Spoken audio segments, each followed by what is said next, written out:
Halo teman-teman, kenalin nama aku Nurul Misriah.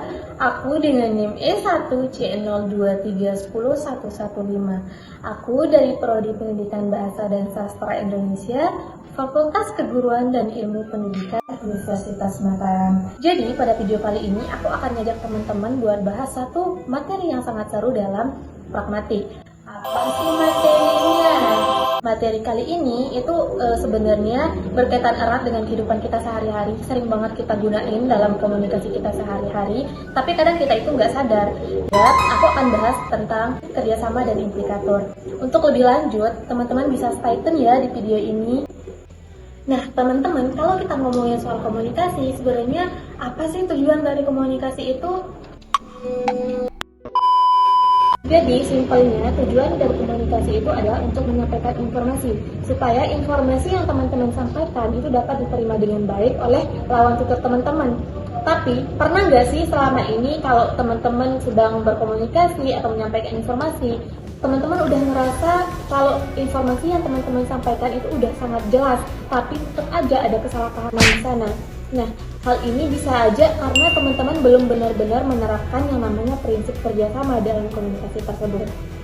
Teman-teman, prinsip kerjasama itu dicetuskan oleh Grace. Nah, Grace di sini menekankan bahwa setiap penutur itu harus bekerja sama dengan mitra tuturnya agar komunikasi itu terjalin dengan lancar dan efektif. Dalam prinsip kerjasama, Grace itu menjelaskan bahwa terdapat beberapa aturan yang biasa disebut dengan maksim. Nah, maksim ini seperti pedoman sederhana, yang memang sederhana bisa teman-teman lakukan dalam berkomunikasi sehari-hari, tapi maksim ini berpengaruh sangat besar dalam keberhasilan komunikasi teman-teman. Dan teman-teman tenang aja, bahasanya memang agak lebih ribet, tapi sebenarnya maksim ini itu konsepnya sangat sederhana sekali. Jadi maksim di sini itu ada 4. Yang pertama itu ada yang namanya maksim kuantitas. Apa sih maksim kuantitas ini? Jadi maksim kuantitas ini itu mengharuskan teman-teman untuk membicarakan sesuatu atau menginformasikan sesuatu itu secukupnya saja sesuai dengan kebutuhan lawan tutur teman-teman. Teman-teman tidak boleh menyampaikan informasi itu terlalu sedikit ataupun terlalu banyak, karena kalau terlalu sedikit itu akan menyebabkan kebingungan dari lawan tutur teman-teman, dan kalaupun terlalu banyak itu akan terkesan bertele-tele. Jadi di sini teman-teman harus menyampaikan informasi secara 50-50. Nah, yang kedua itu ada yang namanya maksim kualitas. Maksim kualitas ini berkenaan dengan kejujuran. Jadi dalam hal ini teman-teman itu harus menyampaikan informasi itu berdasarkan fakta atau berdasarkan yang sebenarnya dan dapat dipertanggungjawabkan. Jangan sampai teman-teman menyampaikan sesuatu itu teman-teman masih ragu akan kebenaran dari informasi yang akan teman-teman sampaikan. Itu akan menyebabkan kesalahpahaman dalam komunikasi teman-teman. Nah, yang ketiga itu ada yang namanya maksim relevansi. Nah, ini poin yang sangat penting dalam komunikasi karena menurut maksim ini penutur itu harus berbicara atau menyampaikan informasi itu harus sesuai dengan topik pembicaraan. Jangan sampai teman-teman itu membicarakan A, tapi konteksnya itu malah berbicara tentang B. Jadi di sini itu akan terkesan tidak nyambung dan teman-teman akan membuat lawan bicara teman-teman itu kebingungan. Nah, maksim yang terakhir di sini itu ada yang dinamakan dengan maksim cara. Maksim cara ini itu adalah bagaimana cara teman-teman untuk menyampaikan informasi itu. Di sini teman-teman harus menyampaikan informasi itu dengan sangat jelas, tidak bertele-tele, dan tidak membuat lawan tutur teman-teman itu merasa kebingungan atau menimbulkan ambiguitas dari informasi yang teman-teman sampaikan itu. Nah, kalau keempat maksim ini sudah teman-teman jalankan dalam kehidupan sehari-hari, itu akan membuat komunikasi teman-teman itu akan berjalan dengan sangat baik dan lancar. Tapi kenyataannya kita seringkali dalam kehidupan sehari-hari itu melanggar keempat maksim ini, entah itu sengaja ataupun tidak sengaja. Nah, dari pelanggaran inilah itu akan muncul yang namanya implikator. Jadi apa sih implikator itu?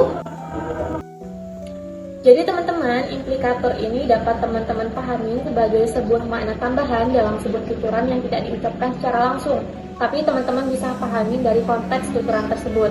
Nah, dalam hal ini bisa saja tuturan itu tidak menghasilkan satu makna, mungkin saja ada makna-makna lain yang tersembunyi di balik tuturan tersebut.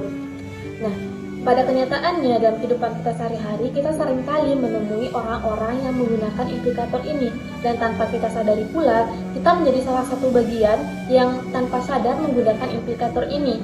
Contohnya ketika kita ingin berbicara secara tidak langsung, atau ketika kita ingin mengatakan sesuatu tapi kita ingin memperhalusnya ketika berbicara dengan lawan tutur kita. Contoh implikator itu seperti ini teman-teman, misalnya A berkata kepada B, "Wah, rumah kamu besar sekali," dan B menjawab dengan, "Iya, tapi masih berantakan."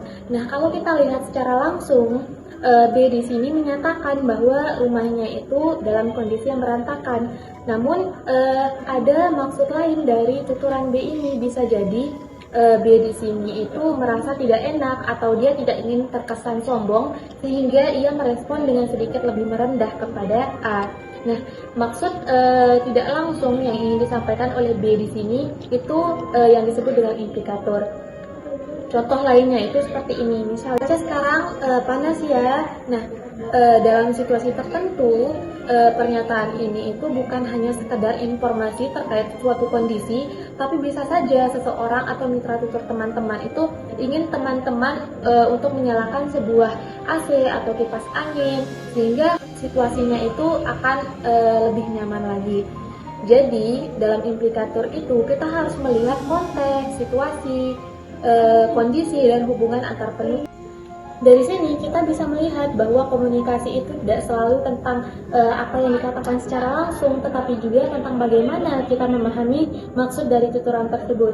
Lalu bagaimana nih kalau ada kesalahpahaman? Jadi teman-teman, kesalahpahaman itu biasanya itu terjadi kalau salah satu pihak atau mitra tutor teman-teman itu tidak benar-benar paham tentang konsep prinsip kerjasama, atau justru dia tidak benar-benar menangkap maksud atau implikator di balik tuturan teman-teman. Misalnya, ketika seseorang mengatakan sesuatu itu secara tidak langsung, tetapi mitra tutornya itu malah menafsirkannya itu secara literal, sehingga apa atau makna yang ingin disampaikan itu tidak benar-benar tersampaikan dengan jelas kepada mitra tutornya. Solusi yang bisa teman-teman ambil di sini itu adalah teman-teman harus lebih peka lagi dalam berkomunikasi.